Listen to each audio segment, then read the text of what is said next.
Welcome into the latest edition of Extra Time. We've had ourselves a day, a midweek round, and lots going on. Okay, Stevie and Ale here to answer your questions today. Let's get to them. First, Manchester United getting knocked out of the FA Cup, then Paris beating PSG. Hearts top the Scottish League still. Albacete, who are 17th in the Spanish second division, have knocked Real Madrid out of the Copa del Rey. Is this the year of giants falling? You can't argue so far, can you? Yes, but the premise of giants falling comes up short when the first team that you mentioned is Manchester United. Yeah, that's true. Not been giants for a while, have they? They've been minnows for a while.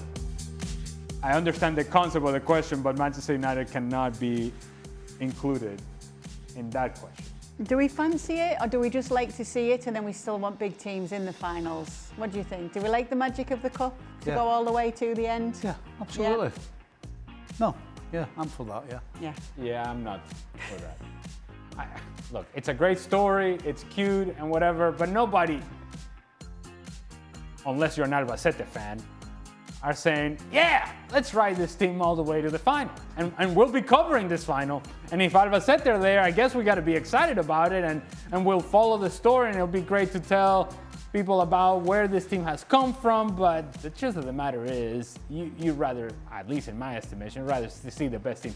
I like to see the best sort of cute story up to a point. In the final, I want the best of the best. No romance there, Stevie. No, well, that's all right. Heart of stone. I know. We're sending you to Macclesfield anyway to cover the game. I thought Bully was sat next to me for a minute. All right, we didn't have to make it personal. Honestly, what are you I don't want to upset you, but wow, that's I got personal. That's below the belt. Hey, that hurt. That's below the It's belt. like we have standards, you've gone below the standards. Ale, who will Real Madrid scapegoat next? Well, you're going to start with Arbeloa now. You got to look at the players. The players. See, you win and lose with the players. And I think Vini is going to be at the top of that list because he has been the one sort of kind of, just by his demonstrations and gesturing and all of this, it felt like he was the number one against Xabi Alonso. Maybe that's the case, maybe that's not, but it's what we see from the outside. So there's going to be pressure on him to perform at a high level. All this sort of malcontent, if you will, that the players did not quite agree with whatever Xabi Alonso was doing, they're next. Because Xabi Alonso is no longer the excuse, so now it's on the players. Okay, Stevie, is it time for Ange Ball at Real Madrid? Oh boy.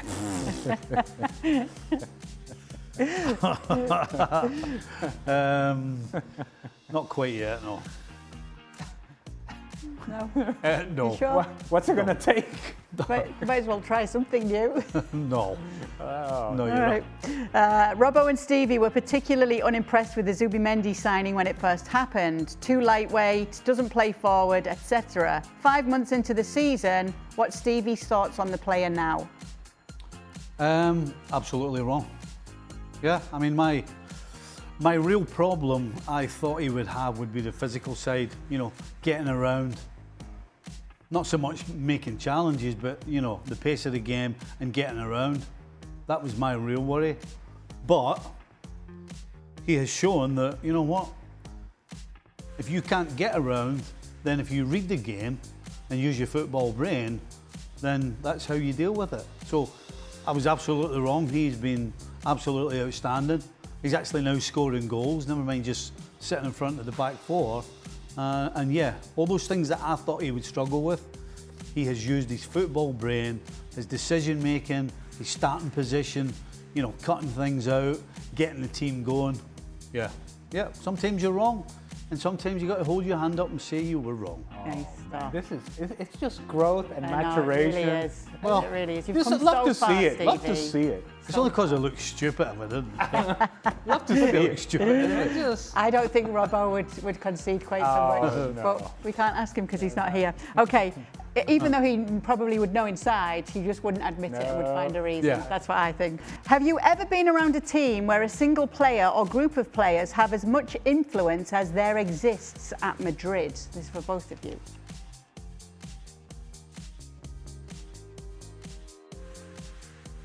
yet. Yeah, but not in that way. No.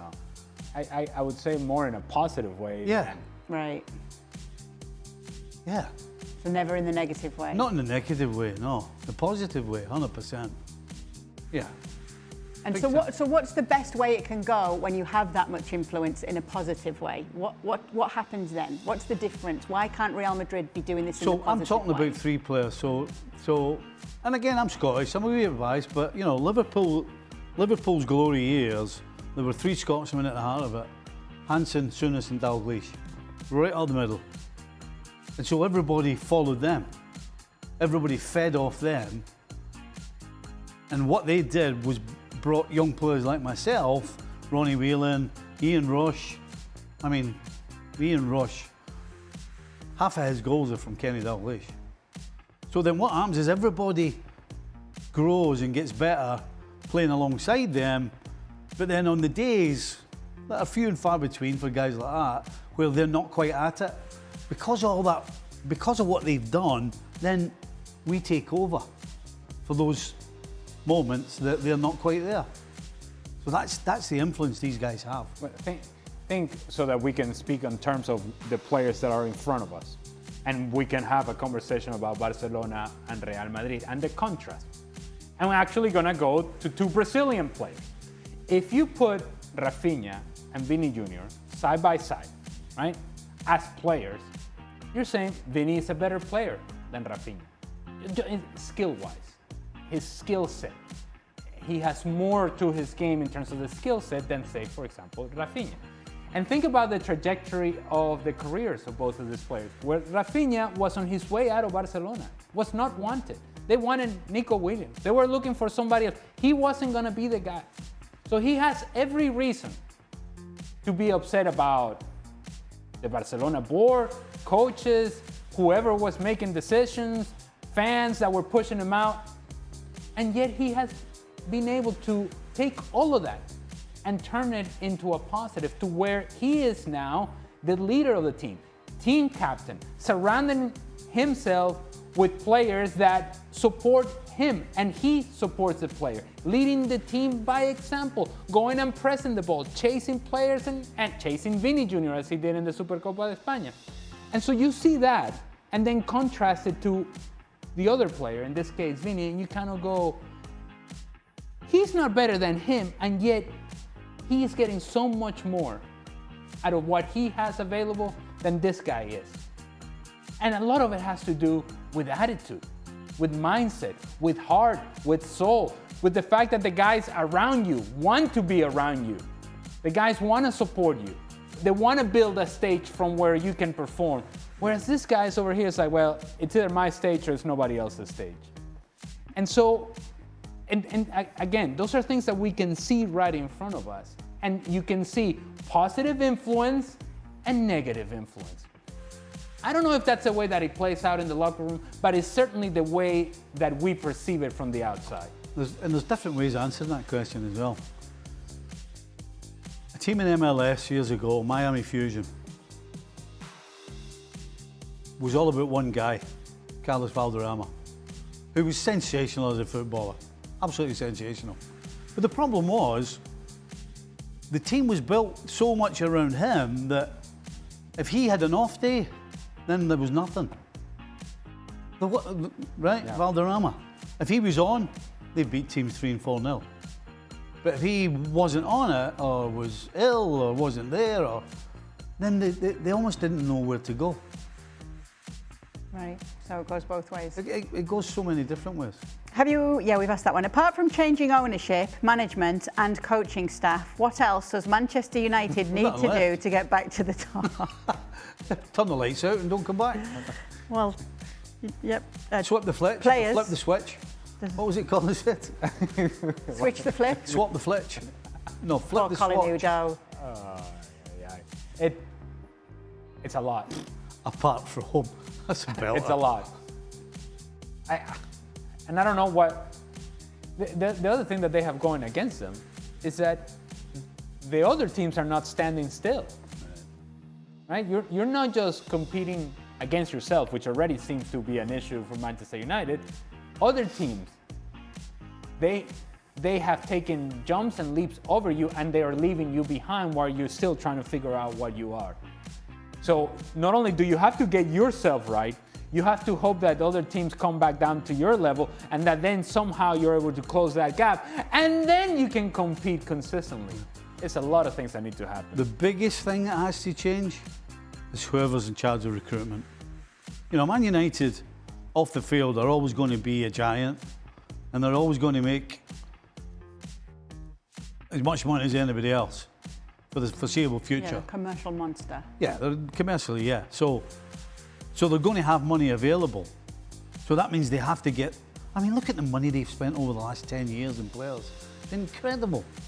So if they could get all that money back and give it to the right person in charge of recruitment, then you would see a Man United back up top, regardless of the owner or the manager. I've got to watch for some context for the next question, because it's come up on Football Americas. So Norwich head coach Philippe Clement has claimed that striker Josh Sargent refused to play in Sunday's 5-1 FA Cup victory over Warsaw because of transfer things in his head. Saying Josh sent me on Saturday evening saying sent me a message saying he would not be available because of transfer things in his head. The player's been linked with a move to MLS's Toronto FC, and so this leads to this question. Stevie, if you managed in today's world, how would you react if a player texted you that he can't play in a match because of transfer things in his head? Well, you don't play. It wouldn't make any sense to play. I mean, why would you go, I don't care, you're playing? What's the point of doing that? His head's not in it. He's not going to concentrate, so there's no point. Now, does it change what you think about the player? Maybe. You know, it depends what kind of character it is. Like, we don't know what character he is, right? If he's been a pain in the neck for the last 2 or 3 months because he knows he's getting a move, then I'm sorry, you just completely. He trains with the kids, as far as I'm concerned. But if he's a good guy, and you know he's always giving you everything, but he's telling you that his head's scrambled, then you just say, okay, I get it. And at the end of the day, if your head's not right and not in it, then you're going to be no use to me or the players or your team. So it depends on the character of the player. Right. Here's the thing, Stevie, and I understand where you're coming from with this. Here's the thing. He sent a text message, Stevie. Huh? Oh, was it? He sent a text message. This is how he communicated this to the manager. Oh, I didn't. So you see, if it was the latter, would you that. expect that to have been a phone call? And if it was like, boss, this is just not working for me today, that would be a phone call, well, right? that falls in the category of the first thing I said. Yeah, That tells you what character he is. Yeah, and here's the other thing. Yeah. He's being told, just for more context, he's being told that no, he's not going to be sold. So the only transfer thing in his head is, you're a player for this team and you're under contract with this team, and we've already told you that it's not happening. That's it. If you have a problem with that, you don't send this notification via text message. You go and have a conversation with the manager. You find the manager and actually have a face-to-face and present your case and say what you're feeling and what you're thinking and talk it out. And if you want to have a back and forth, you can have that back and forth. But you don't send a text message to tell them that, nah, I got transfer things on my head. That doesn't send. If you're trying to be professional about this, this is not the way to do it. It's a coward's way out, isn't it? It absolutely is, and certainly that's the perception that I get. And I said this on Football Americas. I said, look, I recognize that nowadays people do things via text message all the time for just about everything. Well, this is one of those times in which a text message is not enough. Right. It's not enough. Last question for Ale. How happy were you that the Philadelphia Eagles got knocked out during the playoffs? Well, no, I'm not one of those fans that because my team stinks that I want everybody else to stink as well. No, I think once I realized that the Cowboys were going to stink, which is pretty early on in the season, then I pretty much turned the page. I don't hate watch the Philadelphia Eagles rooting against them because that's not going to make my team any better. That's not going to improve things for my team. So I'm not going to waste any emotional energy in rooting against somebody else. Look at these mature answers from you guys tonight. So Yeah, it's proud of amazing.